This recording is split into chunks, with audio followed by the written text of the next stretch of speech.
media connections from all over the Chicago Metro, from other urban metro areas. Why? Because given the power of the internet, given the power of technology, we can come to you wherever you are. So with that said, Music Posse, right about now, let's put a pause on it right here. Thank you, Music Posse.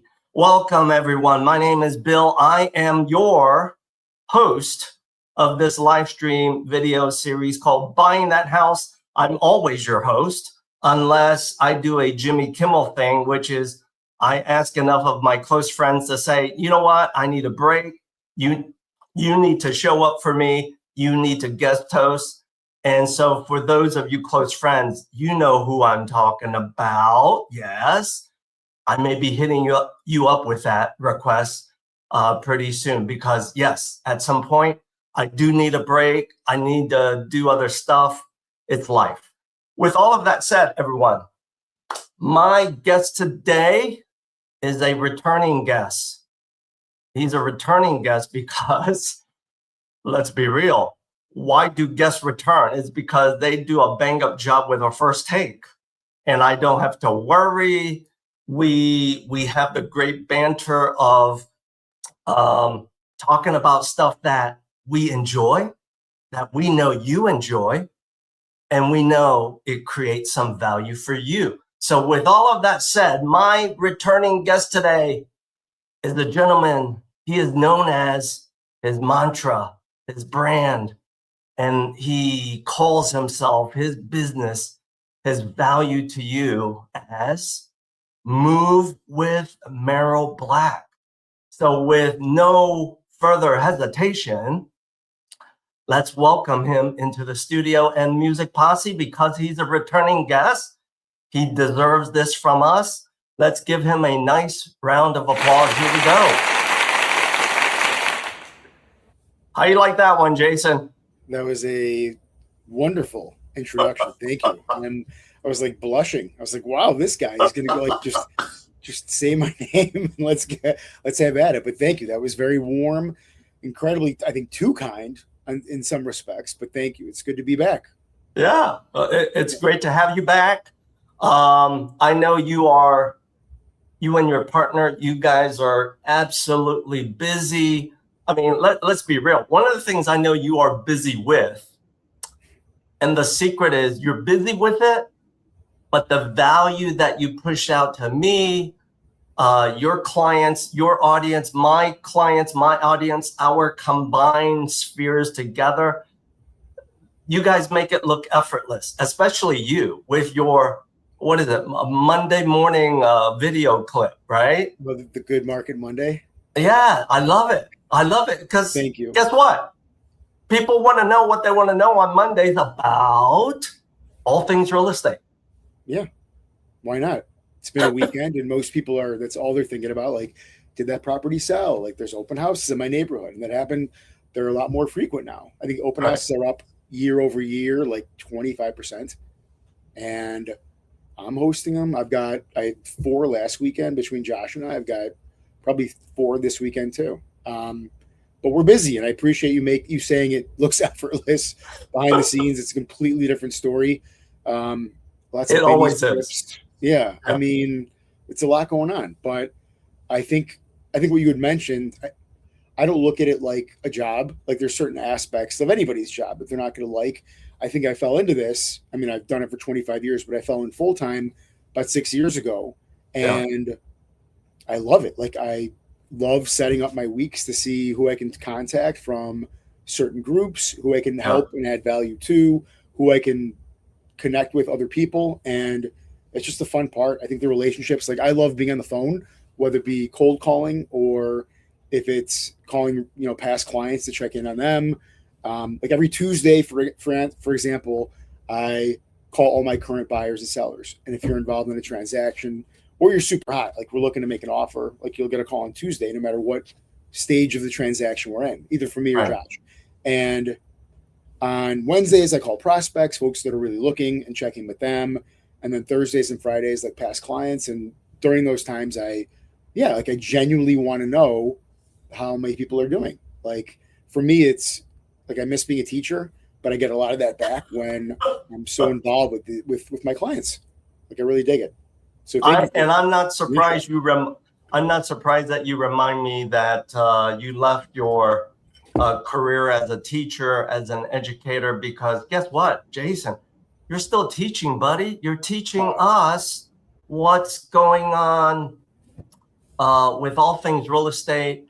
And as one of my other close friends and mentors always remind me with this cliche, all life events always point to real estate. So I guess my first thing is, you're still educating, you're still teaching, you're dropping the value of the data that you see and how it impacts your sellers and buyers.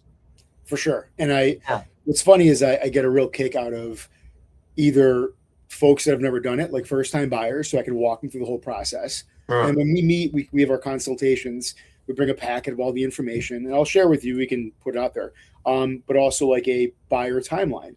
And really the whole thing is just managing expectations. So connecting them with lenders like you, who I know I can trust, who will guide them every step of the way and make sure that every milestone is met. They're fully aware of it.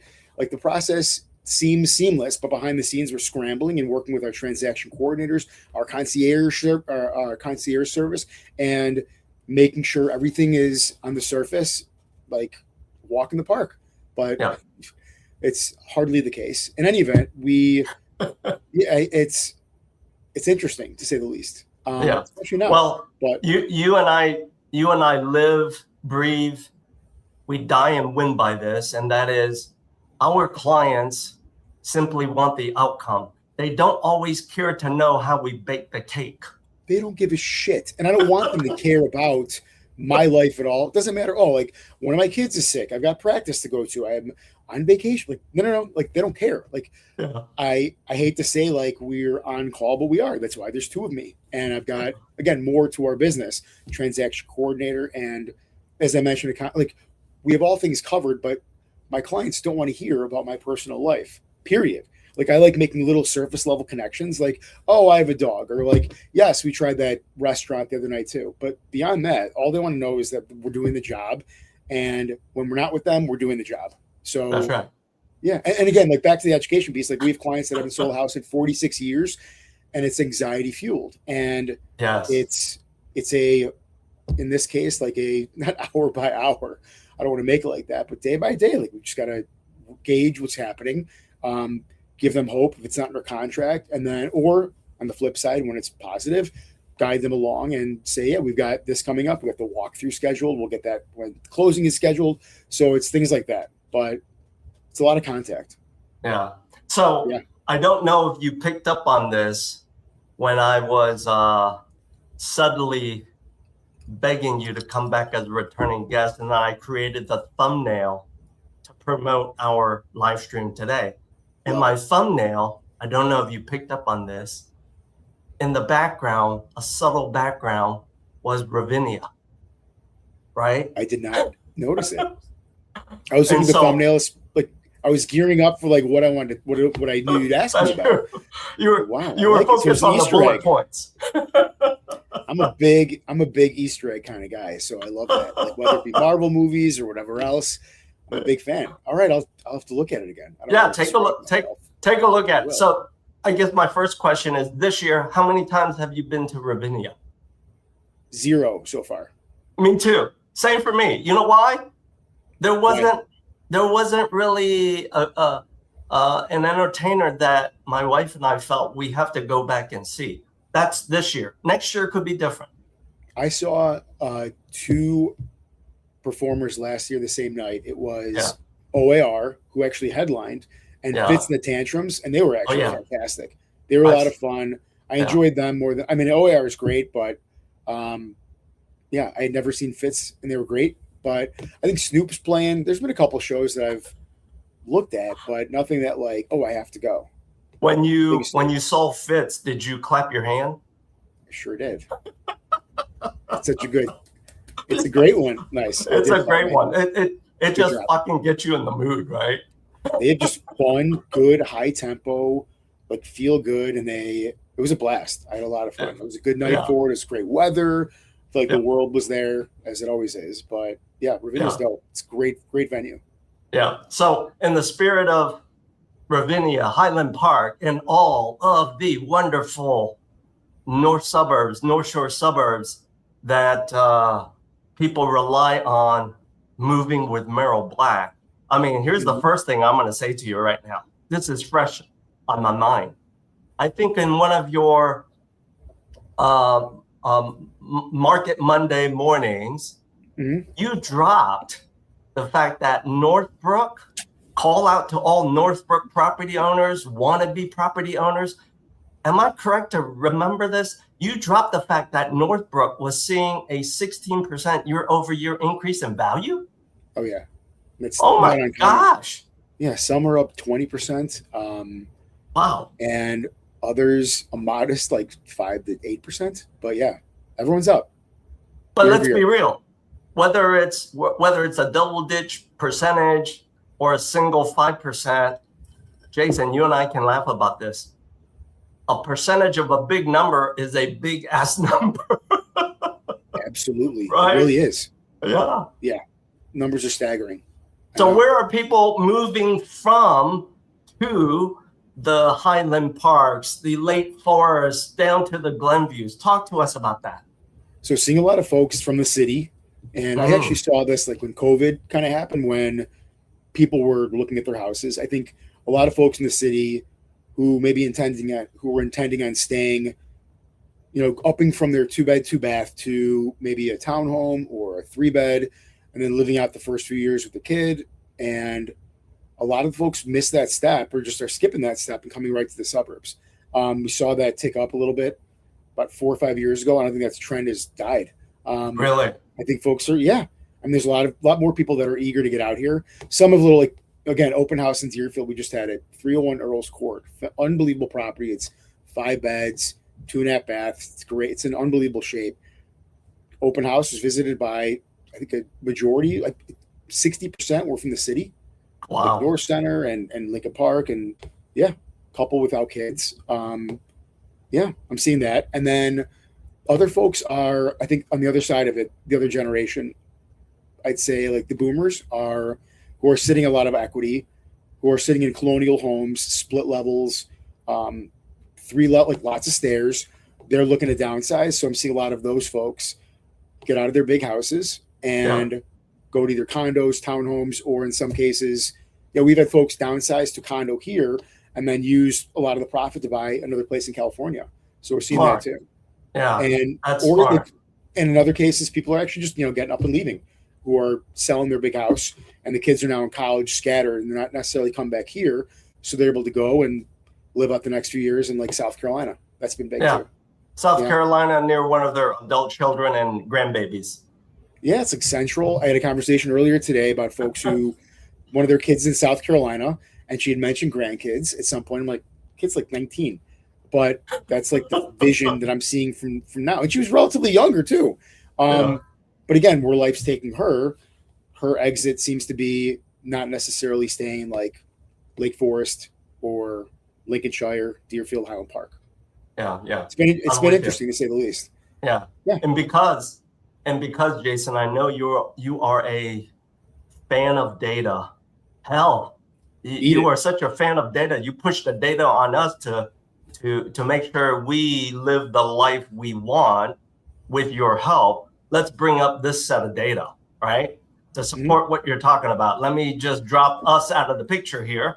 So, audience members, this data shows in Cook County, Illinois, the days on market is about 34 days. Jason, would you agree? Yes or no to that? I mean, the data doesn't lie, but it just really depends on the house. If True. You're priced well and you look good in person, and you have good pictures to get folks in the door, then I think you'll be below that marker. Okay. Now, beyond Cook County, let's flip to Lake County. Lake County, according to this data, I'm going to zoom in a little bit more. Here we go. 29. Yep. Does that sound about right? 29 days? Mm-hmm. Wow. And then where I live. And Bill, historically speaking, doesn't that seem like back in a very leveraged market? I've been doing this for 25 years, and it used to be like 60 to 70 days, like 50 to 60 days was like on average, right? Yeah, you're right. You're right. And it's amazing now, right? Things move so fast. I joke about it sometimes with our clients. It may take you longer to pack your stuff up than to sell the home. Yeah, seriously. Yeah. In some cases, you're not kidding. Yeah. And then like you touched, the city especially too, is I see Cook County's 34, and that makes sense. But again, historically speaking, like that is low. Yeah, that is low. Past 5 years, no. Past 10 to 15 years, absolutely. Yeah. And then like you touched upon, if we look to the right side of these other two images, this is coming from NAR. Credit to them, right? This is their infographics where they show us the persona profile of a repeat buyer. This amazed me, Jason. Median age is 62. I'm seeing it. Again, the folks that are the ones, maybe I should have led with them, but again, so you asked what I'm seeing as far as buyers. Right. And it's folks coming in from the city, but then really the second one I'd mentioned were the folks that they're empty nesters. They are sitting in a pile of equity because they bought their place for $250 or $350 and it's essentially paid off. Yeah. And then it's worth $9 to $2 million now. And a quarter of them have kids. But most of them have older kids who aren't in the house anymore. And they want to downsize. Yeah. If not, get the heck out of Dodge. But I totally that makes perfect sense. Yeah. So audience members, as you're listening to what Jason is sharing, am I asking him some questions? Yes, absolutely. If you are an early retiree from corporate, or maybe you're self-entrepreneurship, or you're a young baby boomer, all of this data is kind of speaking to you. So with that said, let me drop this out of our picture and bring us back in together. Here we go. So you're spot on, because I know you love data. I thought, some of the visual stuff that I have access to just simply supports that as well. Yeah. So with that, Jason, I wanna now move the conversation to something I call my stupid little game. And I'm gonna ask you to play along with me. And it's my little stupid game of, guess what? Audience members, yes, this is all for you young'uns. For some of you, or maybe like this guy, okay? So with that, we're gonna now play this game called Would You Rather, Jason, and here goes. I'm in. First one, first round. Would you rather, Jason, help a buyer find their dream home at the top of their budget, or a really good home that leaves them plenty of financial breathing room? Which would you rather? I mean, the latter, the second choice. But it's a loaded question because, as I always said, like my answer to this particular situation would be, and I've said this, I probably had this conversation a million times, is look, here's what the house is asking for. It's a multi-bid situation. Comps don't really matter anymore. I don't know what anybody else is going to throw in. I want you to give me your highest number that's comfortable for you. Like, I don't want you to be house poor. I don't want you to be stressing about bills. I don't want you to be freaking out about the monthly payments. So whatever's comfortable for you, I can't answer that question. I can't guide you on that, but I'm willing to do whatever it takes and work out these other details outside of that price, but do whatever's comfortable for you. So if it's the top of their price range and they're comfortable with it, great. If it's not, no, we move forward with my job. Yeah, if they're not happy, I'm not doing my job. Yeah, we pivot and we keep looking. And I'm not surprised, because I know you, I think, well enough. I'm not surprised that you answered that way, because your answer was not about you. It's about what's best for them. It's about them. Yeah. Yeah, it's always about them. I don't want to be in an awkward situation. I don't want to push anybody to do anything. Right. All right. Yeah. All right, let's play shitty book.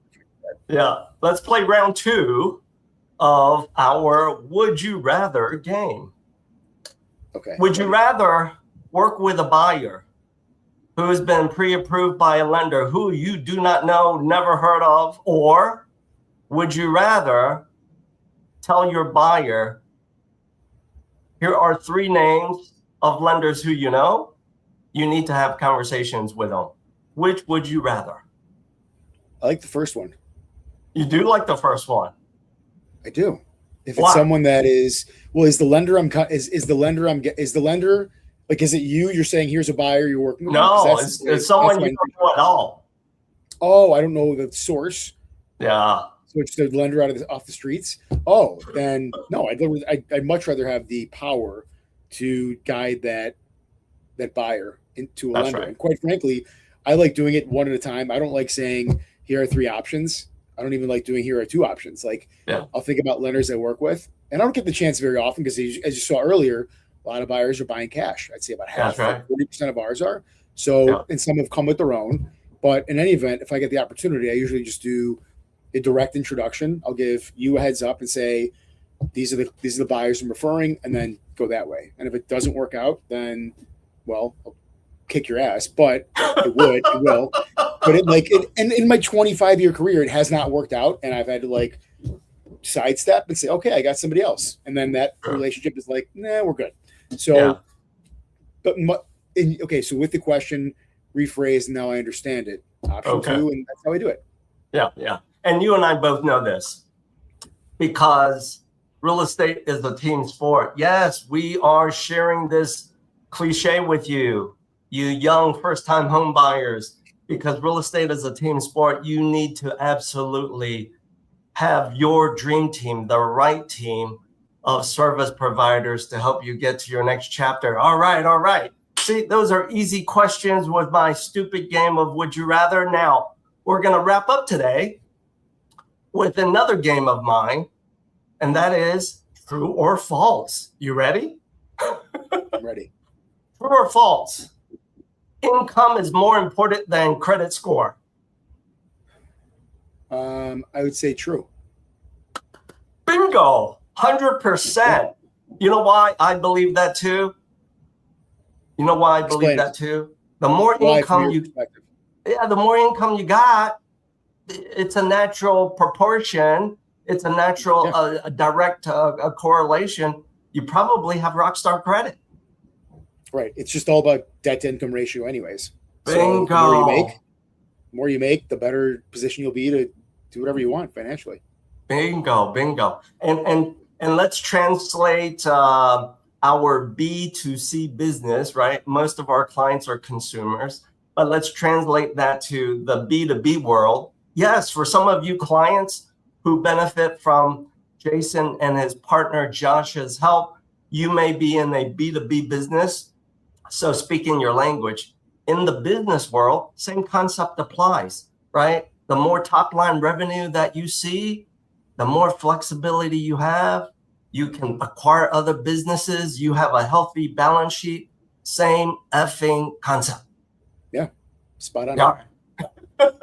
So audience members, as Jason has been graceful enough to share his time with me because the guy is busy. He's the data monster. But beyond sharing with you data, he's applying that data to help you sell, buy, or invest in real estate. When you are ready, he is ready. So you may be asking the question, I like this banter. I don't know Jason that well. I know Bill. How do I get a hold of Jason? Here's my honest answer. If you're too effing lazy to Google search Jason Merel, because he will show up on page 1, then the other choice is this. Simply scan this QR code. You'll get in touch with me. I will absolutely, my pleasure, to bring you in a conversation with Jason through what we call an intimate 3-way text chat. So audience members, thanks for watching this live stream episode, or if you're getting this on demand because you couldn't play hooky, your boss is looking over your shoulder here on a Wednesday afternoon. I get it. We enjoyed having you, and we hope you enjoyed having us in your world. So Music Posse, let's play us out. Here we go.